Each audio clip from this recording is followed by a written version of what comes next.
Hi, this is Ms. Harden, librarian here at America's High School, and today I'm going to show you how to place a library book on hold using the online catalog. The first thing that you will want to do is log into your account. You'll find the login button at the top right-hand corner of your screen. You will want to type in your Socorro username and password, and then you will be directed back to the home page for the online catalog. So let's look for a book that we would like to place on reserve. Let's type Harry Potter and the Order of the Phoenix.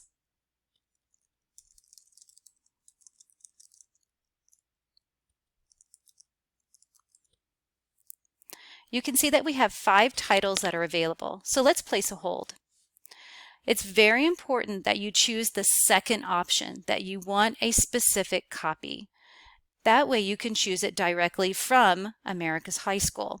So let's submit the hold, and then we'll return back to our account. At the very top, you will find your name.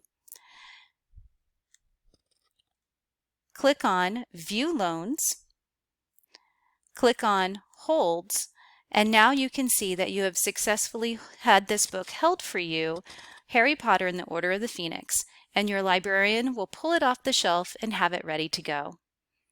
Happy reading!